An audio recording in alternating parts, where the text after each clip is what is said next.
नमस्कार, आप देख रहे हैं बातें यूपी की। मैं आस्था हाजिर हूं दिन भर की बड़ी खबरों को लेकर। तो बिना किसी देरी के फटाफट शुरू करते हैं खबरों का सिलसिला। उत्तर प्रदेश के मुख्यमंत्री योगी आदित्यनाथ ने पीलीभीत के मुस्तफाबाद से गांगे डॉल्फिन को प्रदेश के जलीय जीव का दर्जा देने की घोषणा की है। इसके साथ ही उन्होंने कहा कि तालाबों और नदियों को शुद्ध रखने का प्रयास करना चाहिए।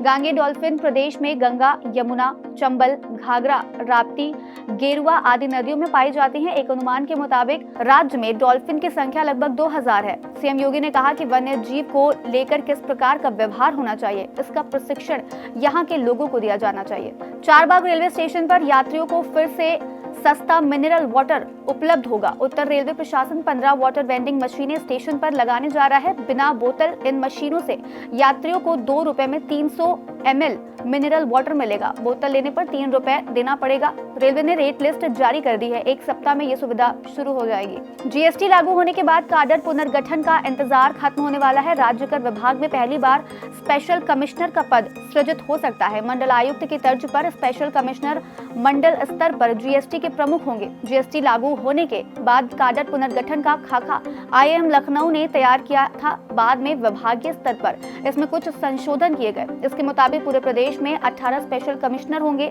उनके नीचे एडिशनल कमिश्नर होंगे। लखनऊ का एयरपोर्ट आने वाले 5 सालों के लिए पूरी तरह से अडानी समूह के हाथों में आ गया है। अब एयरपोर्ट से जुड़े सभी काम अडानी की कंपनी ही देखेगी। अमौसी एयरपोर्ट प्रशासन का कामकाज अडानी समूह देख रहा है, जिसके लाइसेंस को 5 साल के लिए रिन्यू किया गया है, जबकि अभी तक 6-6 महीने के लिए रिन्यूअल किया जा रहा था। अब पूरी तरह से अडानी समूह द्वारा एयरपोर्ट प्रशासन का कामकाज संभाला जाएगा। घरेलू पर्यटन के मामले में देश में पहले स्थान पर स्थापित उत्तर प्रदेश ग्रामीण पर्यटन में तेजी से आगे बढ़ रहा है। हाल में ग्रामीण पर्यटन के तहत 229 गांवों का चयन किया गया है, जिसमें वाराणसी के पिंडरा तहसील के रामेश्वर गांव का चयन देश के सर्वश्रेष्ठ 35 पर्यटन गांवों में हुआ है। यहाँ के ज्यादातर किसान ऑर्गेनिक खेती और बड़ी संख्या में गौपालन करते हैं। तकरीबन 1800 लीटर दूध प्रतिदिन यहाँ से बाजारों में जाता है।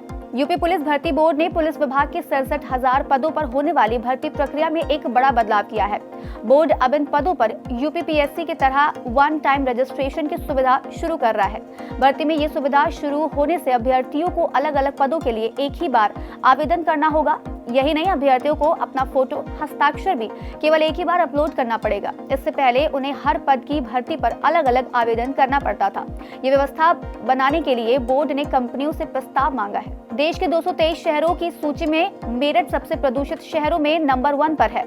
यहाँ का वायु गुणवत्ता सूचकांक यानी AQI 262 दर्ज किया गया है। दूसरे नंबर पर मुजफ्फरनगर और तीसरे पर शामली रहा।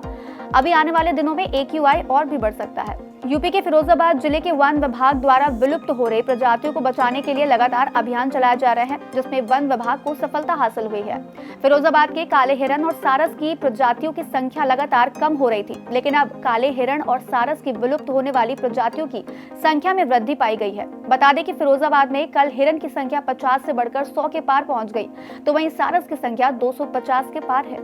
चौधरी चरण सिंह विश्वविद्यालय परिसर में संचालित फिजिक्स विभाग में ऐसे पेपर को लेकर रिसर्च किया गया है, जिसके माध्यम से भविष्य में डिवाइस आपके दिमाग में क्या चल रहा है उस पर कार्य करते हुए दिखाई दे सकती है। प्रोफेसर डॉक्टर संजीव शर्मा ने बताया कि zinc oxide based hybrid nano composite 4 का high performance resistive switching device way to smart electronics synapses paper भविष्य में इसी तरह के डिवाइस का रास्ता खोलता हुआ नजर आ रहा है, जिसके माध्यम से भविष्य में आपके दिमाग में क्या चल रहा है उसका पता रोबोट को चल सकेगा।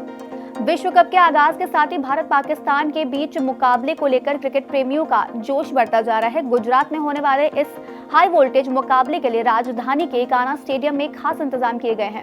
यहाँ पर क्रिकेट प्रेमी न सिर्फ विशाल स्क्रीन पर इस मुकाबले का सजीव प्रसारण देख सकेंगे, साथ ही लजीज व्यंजनों का लुत्फ भी उठा सकेंगे। आज का यूपी में फिलहाल इतना ही। अपने शहर की बड़ी खबरों का अपडेट पाने के लिए बने रहिए मेरे साथ और देखते रहिए बातें यूपी की।